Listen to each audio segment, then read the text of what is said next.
every time we have had reason to be at the house on account of the TSA, we have always left with new insights and suggestions and improvements that can be made to improve this system on behalf of the entire country. It has also given us opportunity to provide clarification where needed. Our submissions were made on December 15, and as adopted, I want to speak to some highlights. In speaking to the highlights, I want to say that we've been fortunate to be entrusted with the responsibility as an indigenous company of over 30 years to provide technology in this very critical aspect of the national life.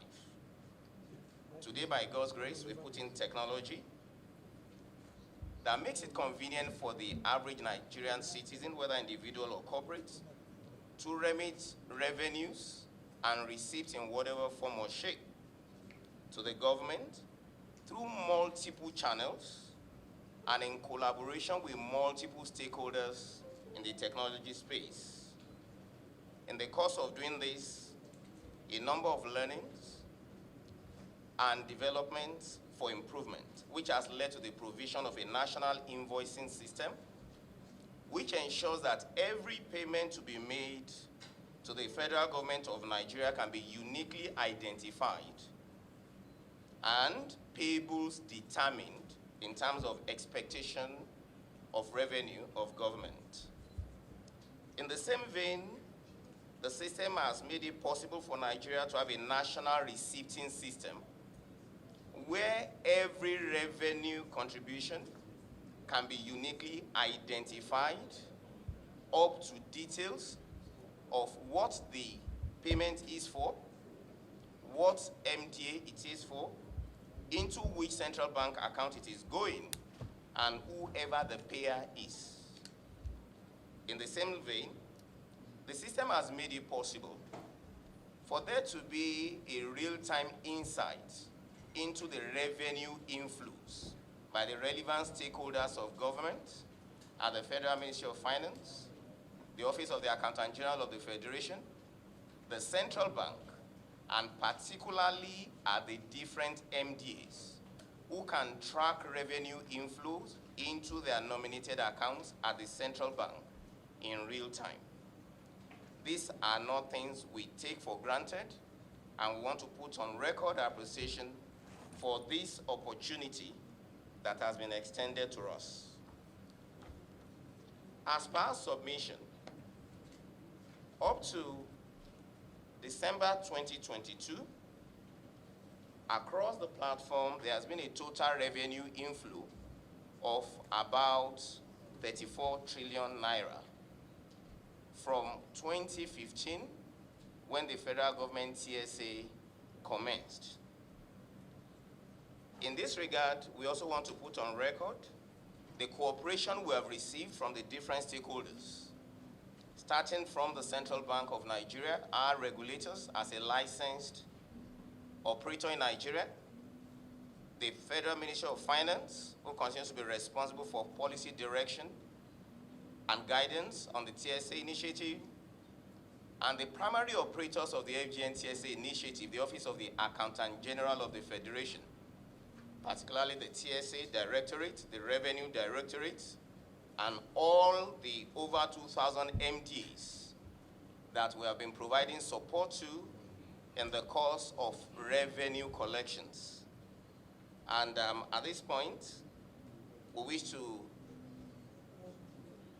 let the distinguished committee know that we continue to be open to be of service to our fatherland, leveraging our professionalism, experience, expertise, and continue to deliver on our mandate with all diligence, with a sense of patriotism. Thank you very much, sir. The only specifics that I picked from that is that you have collected the sum of 34.3 trillion naira on behalf of the federal government of Nigeria in your 7 years of operation I would have expected that you also give us like a year-by-year breakdown of what you have, the transaction counts in 2015, 16, 17, up to 22. Just the estimates for the purpose of, the figures rather, especially for the purpose of the media and those who are following us at home, which you can still do. But to start with, I expected that in your document too, we will have your letter of engagement by the federal government of Nigeria so that we can see the terms of your engagement. I can find that in any of the documents here. I don't know whether you have it in any other document that you have there. I also expected you that you provide information on your commission, how much have you earned, from these contracts that you have with the federal government of Nigeria. How much do you also, have you also paid maybe as a commission to the banks that are, that are your partners in the provision of this service? So these are the key statistics that I will expect that you will provide for us so that we can take on the conversation beginning from there. Your letter of engagement, your terms of engagement, and specific information on what you have earned per year, as well as the transaction count in each of those years of your engagement by the federal government. We look forward to more of that as we interact with the committee, sir. In our submission, sir, we have the contract of engagement included in our submission. On what page is it, please? It's in a section that is labeled FGen contract. Page. Do you have pages? Is this document It page is dated? by segment, sir.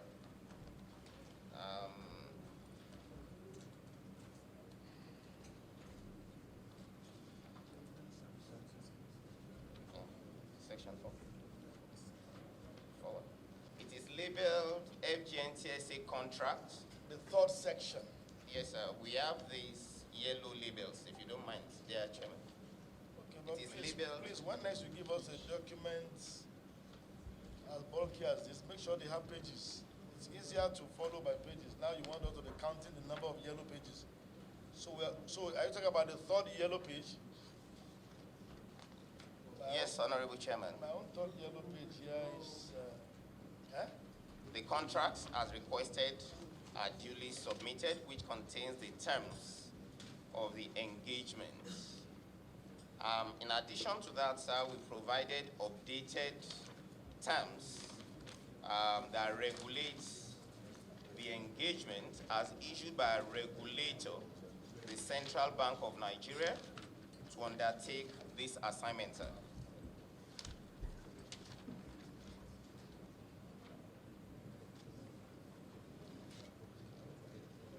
Go ahead. Okay. So like I mentioned, sir, the document dated January 15, 2012, implementation of Remita e-payment solution service agreement. An update to that, sir, is the other one that updates that of December 2013, which is a follow-on to that, which also contains Remita service agreement between System Sec Limited and Central Bank of Nigeria. And subsequent to that, sir, apologies again about the numbering, we have the Central Bank circular on the notification on the chargeable fee for payers under the Treasury Single Account e-collection scheme of the federal government dated 15th November 2018. Just a quick clarification. Sir? Just a quick clarification, please. So, by this submission, it's the Central Bank of Nigeria that engaged you on behalf of the federal government? Yes, sir. Thank you for that clarification, sir. No, it's a question. I'm affirming, sir, that the Central Bank of Nigeria appointed us on behalf of the government of Nigeria to provide payment gateway services in respect of the federal government TSA services as the banker to government. I was referencing the update of 15th November 2018 issued by the CBN that provides a chargeable fee under the Treasury single account collections, and all these together represent the terms of engagement. In addition to that, sir, we have the TSA operational guidelines issued by the Office of the Accountant General.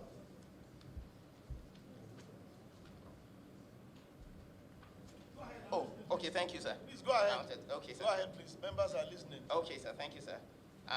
The Office of the Accountant General, the Treasury Circular, OEGF-CAD 026V11/354 of 29th October 2015, which altogether regulates the operations of the TSA and our involvement. And by way of clarification, sir, the CBN, as our regulators and engagers on this assignment, clearly stipulated the terms applicable for the TSA fees at 150 naira per transaction for all services, irrespective of the amount of revenue to government per transaction. In 2015, there was a total of 1.5 trillion revenue processed as inflows across different channels into the CBN account for the TSA. There were 781 MDs that were part of these collections, and which year? 2015, sir. Okay. In the year 2016, there was 1,073 MDs, about 9 million transactions, and a total revenue inflow of 2.8 trillion directly into the accounts of government at the central bank. In the year 2017, there was an increased number of MDs that had complied, and there were 1,116 MDs through 11.7 million transactions of a total revenue inflow into the accounts of the different MDs, totaling 3.7 trillion. In the year 2018, there was also growth in compliance with about 15 million transactions, totaling about 4.6 trillion inflow into the various accounts of these MDAs at the central bank. In the year 2019, sir, there was a total collection of still about 4.6 trillion directly into the accounts of about 1,200 MDAs into the central bank account. In the year 2020, obviously that was the COVID year, there was a total transaction of about 9 million, representing 1,131 MDAs of 4.2 trillion value, naira, into the accounts of these MDAs at the Central Bank of Nigeria. In the year 2021, about 13 million transactions with a marked increase of about 6 trillion revenue inflow directly into the coffers of government domiciled at the Central Bank of Nigeria in respect of the 1,119 MDs. And in the year 2022, as requested, there were 1,137 MDs with about 14.2 million transactions, totaling about 6.8 trillion naira directly into the coffers of the government of Nigeria at the Central Bank of Nigeria.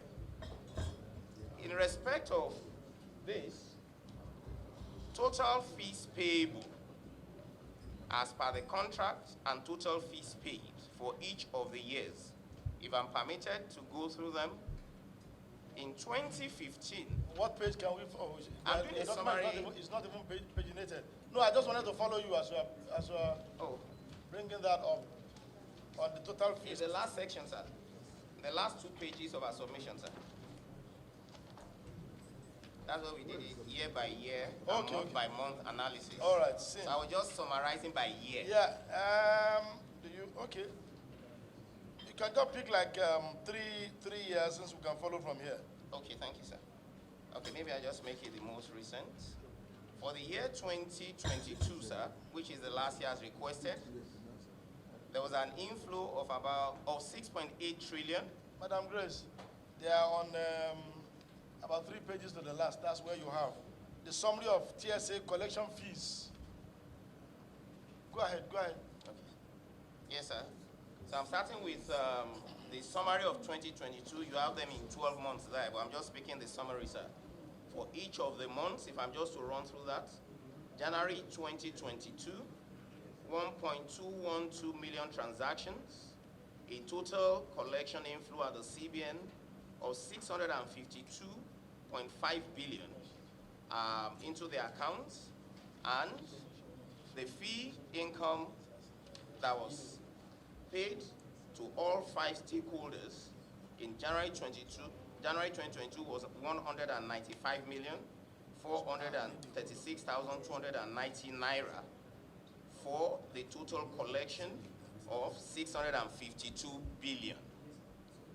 And as mentioned in the CBN circular, which is publicly available, all the partakers and stakeholders to whom the fees are distributed includes the Central Bank of Nigeria, the Office of the Accountant General of the Federation, the Nigerian Interbank Settlement System (NIBS), the banks, and ourselves and other solution providers. In the month of February 2022, there was 1.291 million transactions by count of total value of 528 billion 159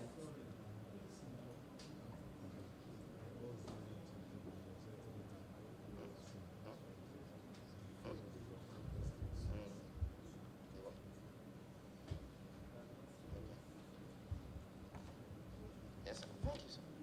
Yeah, I just read, maybe I should just go to December, which is the last month, since we have this with us, with your kind permission, sir. December 2022, a total transaction count of 1,208,538, totaling 498 billion 870,825 naira, and the total fees payable to stakeholders for the provision of services was 194,876,752 naira 50 kobo. That's for 2022. Yes, sir. All right. Up till date, how much has Remita earned for helping CBN collect funds on behalf of the country? How much have you earned as your own fee?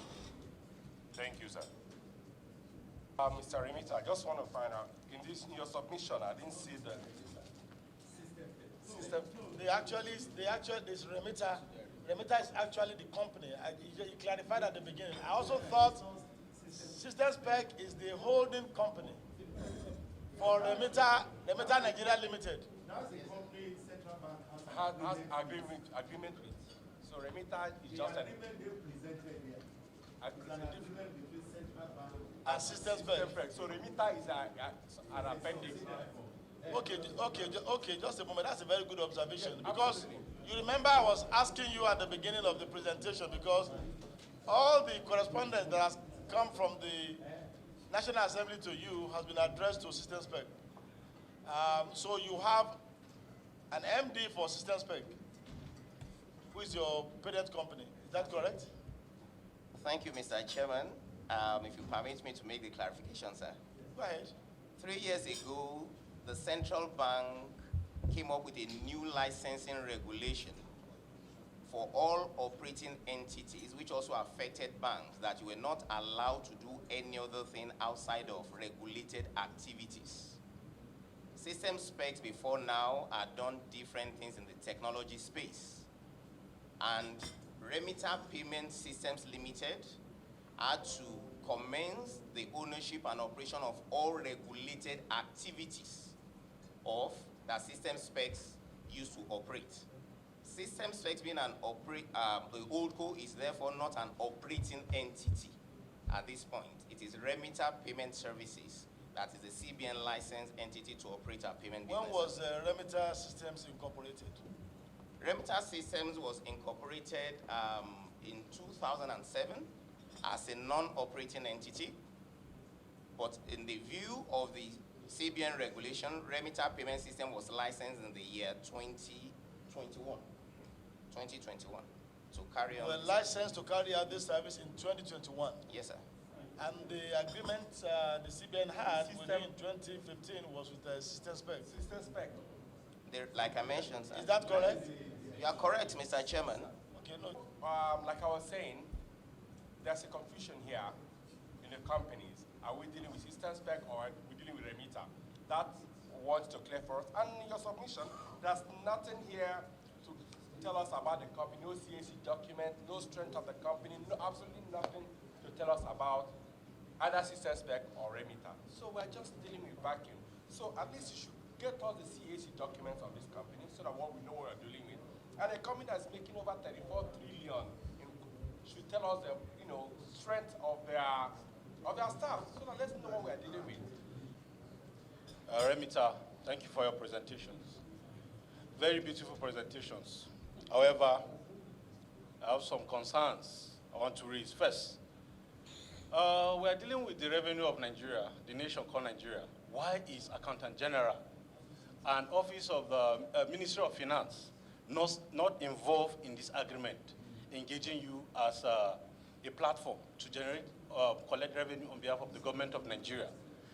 Can you confirm that the process has actually followed due process? The process of engaging Remita, did they follow due process? That's one. Secondly, why is Remita collecting charges from the revenue payer and MDA at the same time? Also, how is the revenue collected accounted for? Thank you. I totally think the PS Finance should be the one that will respond to that first question on whether it was proper for the CBN to be the entity that went into this agreement with the system specs or Remita. Because if you ask them, they will say, yes, it is. But you are government. The Ministry of Finance, you are the government here. So please note that you will answer that question on how appropriate it is. And of course, the Accountant General too will have to offer us an opinion on that. I've personally listened to the presentation. I've also perused to a large extent the documentations made or presented. Mr. Chairman, my first worry, which I think we should all look at, and if we are satisfied, then we'll proceed to the next level, and that is the foundation. That is the source of authority between or from the system spec to remittance. How did they come on board? What is the agreement bringing them? Whether in 2021 or which year? We have to look at the foundation, the processes that led to their entrance, and ensure that it is first of all solid. That is what will confer them the legitimacy, the authority, the right to receive whatever interest or whatever on behalf of Nigerians. So that's what I want, first of all, a clarification on. From system spec to this remittance limited or whatever company or nomenclature, the answer. That is number one. Number two, I've also looked at the agreements, about two agreements I saw attached to these submissions. Mr. Chairman, apart from the dates that appeared at the execution clauses, if you look at the front page of these agreements, they are undated. In law, an undated document is a worthless document. So I've looked at both of them, none of them is dated, except the dates that appear on the execution clauses, and at times, most of those days are not, you know, they weren't dated the same day. They were dated apparently, or maybe on the day each person signs, and that could not be the date of that document. So let's look at the validity first, before we now enter into the substance of what they are doing and their activities. Thank you, Mr. Chairman.